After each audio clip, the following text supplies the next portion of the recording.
আর এখানে আমি নড়ি পাপড় নিয়ে এসেছি। তনুর পাটা ঠিক আছে, তনুর টনসিলে এই জায়গাটাতে প্রচন্ড পরিমাণে ব্যথা আছে বলছে এই জায়গাটাতে।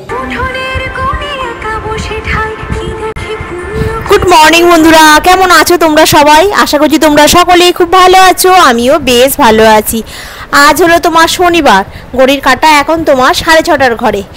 আজকে সকালটা শুরু করলাম একটু ব্যস্তভাবেই, জানোই তো সকাল মানেই আমার দৌড়ঝাঁপ, রান্না গোছানো, তারপর অফিস। আজকে সকালে চাটা তনুই প্রথমে বসিয়ে দিয়েছিল। তনু বললো আমি বসিয়ে দিচ্ছি। আমি বললাম যে তুই কে বসাতে হবে না, তুই যা, আমি করে দিচ্ছি। কারণ ওর শরীরটা একটু ভালো নেই, জানো তো, গলাটা একটু ব্যথা ব্যথা করছে। ওকে বললাম বস, আমি একটু আদা দিয়ে চা করে নিয়ে আসছি। বলে ওই জন্য একটু আদা দিয়ে সকাল সকালে একটু চা করলাম। আজকের ব্লগটা একটু স্পেশাল, কারণ আমি ভাবছি একদম রিয়েল যেরকম আমার দিনটা কাটে ঠিক সেভাবেই আজকে দেখাবো তোমাদের। চাটাকে বসিয়ে দিচ্ছি, দিয়ে চালটাকে ধুয়ে নিয়েছি। ধুয়ে নিয়ে চাল ধোয়া জলটা একদম এই হাঁড়িটা শুদ্ধ নিয়ে চলে এসেছি। এই হাঁড়িটা আমার অনেক বন্ধুদেরই পছন্দ। হ্যাঁ, হাঁড়িটা একটু কিউট মতো দেখতে। হাঁড়ি ঠিক বলবে, এটাকে বলা যাবে তো তোমার ঘটি। সত্যি বলতে সকালবেলা ঘুম থেকে উঠে গাছপালার সাথে সময় কাটাতে না আমার বেশ ভালো লাগে, জানো তো। আসল কথা না, এখন অতিরিক্ত গরমটা পড়ে গেছিল তো, এবারে যে বর্ষাটা পড়ছে, এবারে ভাবছি মনে হয় আস্তে আস্তে আবার ফুল টুলগুলো দেবে, জানো। এখন সেই অর্থে আর গাছে জবা ফুলই বলো আর বেলফুলি বলো ফুটছে না, আর খালি তোমার ওই 2-4টে করে তোমার পয়সা ফুলই ফুটছে। আর এই ফুলটাতেও তোমার 12 মাস হয় নাই, খালি গরমকালেই হয় লিলি ফুল। নিচে একটা তোমার এ ফুলও আছে, চন্দ্রমল্লিকা ফুল, ওটাতেও জল দিয়ে দিয়ে বাঁচিয়ে রাখি, শীতকালে ফুটবে। এই যে চাটাকে বানাই, তনু আমি বসে যে খাই, খুব শান্তি পাই, জানো তো। ডিভোর্সিটা জানে চা না খেলে সকালটা কেমন ফাঁকা লাগে। এখন এই চাটা নিয়ে বসে তনু আর আমি এখন বকবক করছি আর চাটা খাচ্ছি। কি বলো তো বন্ধুরা, আমি আর তনু হচ্ছে একদম বেস্ট ফ্রেন্ড। স্বামী গেল তো কি হয়েছে, মেয়েটা তো আছে, মেয়েটার সাথেই আমার সারাটা দিন কীভাবে কেটে যায় সময়টা বকবক করে বুঝতে পারি না। আজকে সকালবেলা মাছটাকে বের করে ফ্রিজ থেকে তোমার জলের মধ্যে একটু ভিজিয়ে রেখে দিয়েছিলাম, কারণ বরফের ব্যাপার আছে, বরফ জমে থাকে। আর এখন দেখছি বেশ বরফটা ছেড়ে গেছে, ভালো করে ধুয়ে নিয়ে একটু নুন হলুদ মাখিয়ে নিচ্ছি। আজকে না একটুখানি তোমার মাছের ঝোল আর ভাত করব, জানো তো। আর কালকে আসার সময় আমি একটুখানি ঝিঙে নিয়ে এসেছিলাম। ঝিঙে দিয়ে আলু দিয়ে মাছ দিয়ে ঝোল খেতে খুব ভালো লাগে, কিন্তু তনু আবার ঝিঙে খায় না, খুব সমস্যা, জানো। ওকে বলেছি তুই ঝোলটা খাবি, ঝোলের মধ্যে তো তোমার এই ঝিঙের এই রসটা যাবে, তাতেই ওর উপকার। ওকে বললাম তাহলে এক কাজ করি, একটুখানি গাজর দিয়ে দিই বরঞ্চ, তাহলে তুই গাজরটা বেছে বেছে খেতে পারবি, আর 1 পিস আলু নিয়ে নিবি। একটা সময় ছিল আমিও কোনো সবজি খেতাম না, শুধু আলু খেতাম, মুসুর ডালটা একটুখানি পেঁয়াজ ফোড়ন দিয়ে হতো, আর মাছ যদি থাকে তাহলে তার কোনো কথাই হবে না। হ্যাঁ, বেগুনটা খেতে খুব ভালোবাসতাম, বেগুন ভাজা এইগুলো আমি ভালোবাসতাম, সবজি একদম পছন্দ করতাম না। কিন্তু একটা টাইমের পর পেটের জ্বালা এমন জ্বালা যে কি বলবো, তখন আমি সবই খেয়েছি। মানে ওই একটা জিনিস গন্ধ বলে খেতাম না, আর কাঠটা শক্ত বলে খেতাম না, বাকি মানে যা পেতাম তাই খেতাম। মানুষের পেটের জ্বালা বড় জ্বালা গো, সেটা আমি এখন বুঝি, তার জন্য সব মোটামুটি খেতে শিখে গেছি, জানো তো। তো এখন মাছের ঝোলটা ওখানে বসিয়ে দিলাম ধুয়ে। কালকে আসার সময় একটু শসাও নিয়ে এসেছিলাম। আজকে রান্নায় তো শুধু খালি মাছের ঝোল ভাত হবে, তাহলে আমি ভাবি যে তনুর জন্য তাহলে একটু শসা কেটে নিয়ে যাই, আর টিফিনে একটু পোহা করব, এই পোহা দিয়ে একটু শসা দিয়ে ও খেতে পারবে। রান্না বসিয়ে ভাবলাম একটু আরাম করে বসি। না রে ভাই, আর কপালে সেটা কি আর আছে। চায়ের কাপগুলো চোখ পাকিয়ে বলছে ধুয়ে দে, নাহলে সন্ধ্যাবেলা এসে আর চা পাবি না। সকালে চা খাওয়ার মজাটা 1 মিনিটের, কিন্তু কাপ ধোয়ার কষ্টটা হচ্ছে 3 মিনিটের। ডিভোর্সিরা আগে ভালোবাসায় জলে, আর এখন গরম জলে বাসন মেজে। বাসন মাজি, ধুয়ে দিই, আবার মাজি। এই লাইফে কি কিছু মেঘা অফার পাবো, নাকি বাসনই আমার জীবনের পার্টনার হয়ে গেল বলো তো। ওইদিকে মাছের ঝোলটা ফুটছে, এখনও আলুগুলো সেদ্ধ হয়নি, আর বাসনগুলো মাজা হলো। তারপরে চলে এলাম এই ঘরটাতে বিছনাটাকে একটু গুছিয়ে নেওয়ার জন্য। সকালে উঠেই শুরু, প্রথমে 1 কাপ, চামচের ভেজাল, তারপর বালিশ আর কাঁথার ঝামেলা। জীবনে এখন প্রেম নেই, কিন্তু কাপ ধোয়া আর কাঁথা কোটানোর ভালোবাসা প্রচুর। সকালবেলা একটার পর একটা কাজ লেগেই থাকে। এইদিকে কাজটা সেরে আবার এখন ঘর দালানটা ঝাঁট দিয়ে পরিষ্কার করতে হবে। ডিভোর্সিদের না ঝাঁটা আর আত্মবিশ্বাস এই দুটো খুবই শক্তিশালী। ঝাঁটা চালাচ্ছি আর মনে মনে বলছি পুরনো স্মৃতি ঝাঁটা দিয়ে উড়িয়ে দিচ্ছি। ঝাঁটা দিয়ে ঘর পরিষ্কার করার সময় ভাবি জীবনটাও যদি এমনভাবে পরিষ্কার করা যেত কত ভালো হতো। যাই হোক, ঘর দালানটা ঝাঁট দেওয়া হয়ে গেলে আজকের মতো ঝাঁটা চালানো শেষ। এখন প্রেমহীন শান্তি উপভোগ করছি।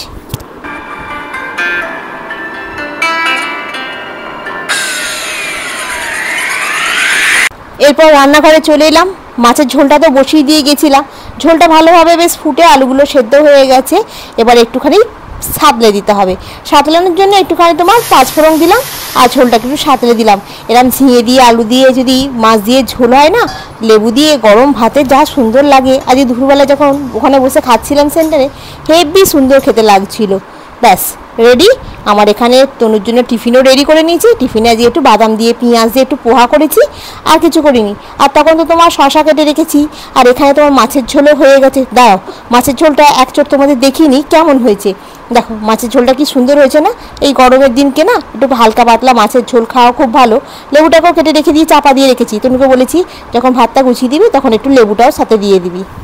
সকালের মতো আজকে রান্নাঘরের কাজও কমপ্লিট, বাসন মাজা হয়ে গেছে, গ্যাস মোছা হয়ে গেছে, একদম পরিপাটি করে নিয়েছি। এবার যাবো স্নান করতে, ভিজিয়ে রেখেছি এক গাদা, সেগুলো আবার একটু কাচবো, কেচে তারপরে স্নান করে রেডি হয়ে বেরোতে হবে। কাপড়গুলো যেন কষ্টে ডুবে থাকা এক্সের মতো, না চাইলেও ওরা কাঁদে, মাটিতে গড়াগড়ি খায়। কাপড়গুলো কেচে ধুয়ে একেবারে রেখে দিয়ে যাব বালতি করে। আর তনুকে বলে দিয়ে যাব যে তুই বেলার দিকে একটুখানি শুকনো করতে দিবি। আর যে জামা কাপড়গুলো আছে সেগুলো আবার চেয়ারে কিছুটা আমি তুলে রেখে দিয়েছি, আর কিছুটা এখন ভিজে আছে। এগুলো বেলায় একটু শুকনো হয়ে গেলে তুলে রেখে দিলে এসে এগুলোকে আবার ভাঁজ করে পরিষ্কার করে নিতে পারবো।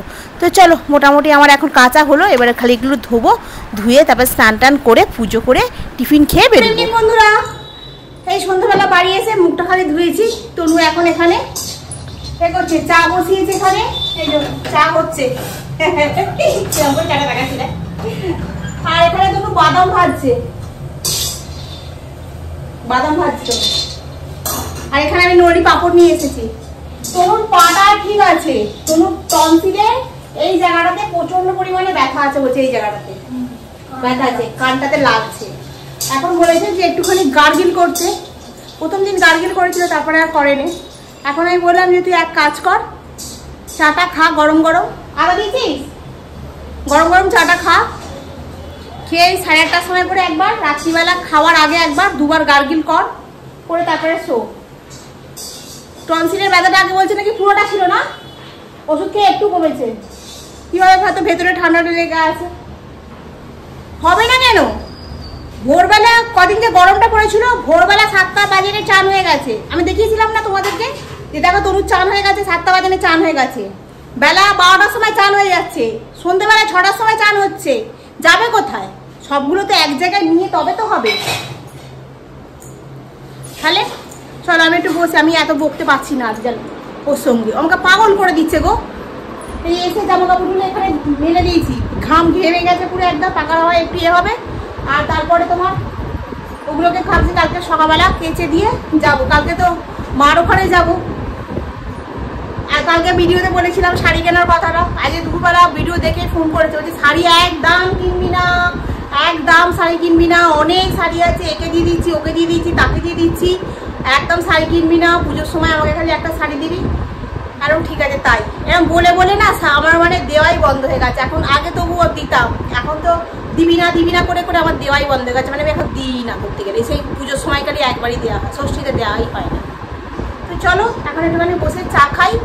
চা খেয়ে দেখো বন্ধুরা, আমি বলি যে যার যেরকম ক্ষমতা আছে সে তার মাকে বাবাকে একটুখানি কিছু দিলে তার মনটাও শান্তি হয়, কিন্তু সবসময় দিবি না করে করেই দেওয়াটা পুরো টোটালি বন্ধই হয়ে গেছে, আর এখন দিতেও পারি না।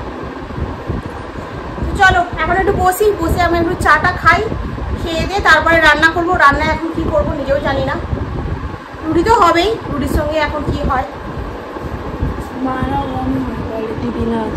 হ্যাঁ মারা বলে দিবি না, কিন্তু না দিয়ে দিয়ে তো দেওয়াটাও তো বন্ধ হয়ে যাচ্ছে, আর দিতেই পারছি না, তো কিচ্ছুই দিতে পারছি না। ভাবে যে টাকাটা কোথা থেকে পাবো, সেই জন্যই বলে, বুঝতে পারি, কিন্তু না দিয়ে দিয়ে তো কিছু দিতেও পারি না, কিছুই দিতে পারি না। আমারও মনটা হয় কিন্তু দিতে পারি না। চলো আমি খাই এখন, চলো করে দুবার বলা হয়ে গেছে। চলে আয় এখানে, চাটা খা, গরম গরম ভালো লাগবে, দেখি একটু আসো।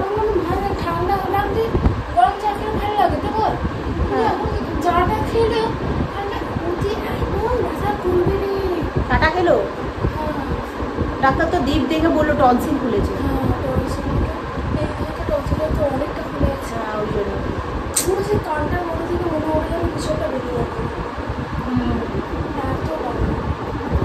বস রান্নাটা হয়ে গেছে, কিন্তু সন্ধ্যাবেলা এসে এই বাসনগুলো মেজেছিলাম। আবার দেখো এখানে এতগুলো বাসন পড়ে আছে। খাওয়া দাওয়াটা কমপ্লিট করে তারপরে এসে আবার একেবারে বাসনগুলো মাজবো। সেদিনকে যে ডালটা ছিল ওটা একটুখানি পেঁয়াজ ফোড়ন দিয়ে করে নিয়েছি, আর 3খানা রুটি করেছি, 2-4টে ভাতও ছিল। আজকে আলু আর বাদাম ভেজেছি জানো তো, ওই ভাতটা দিয়ে খাবো। আর একটু শশা পেঁয়াজও কেটে নিয়েছি, খুব ভালো লাগলো ভাতটা দিয়ে খেতে। আর এরম বলো তো শীতকালে বেশি ভালো লাগে সব রকম সবজি দিয়ে। আর আজকে শুধু আলু পেঁয়াজ আর বাদাম দিয়ে ভেজেছি। ভাতটাকে একটু ভালো করে গরম করে নিই।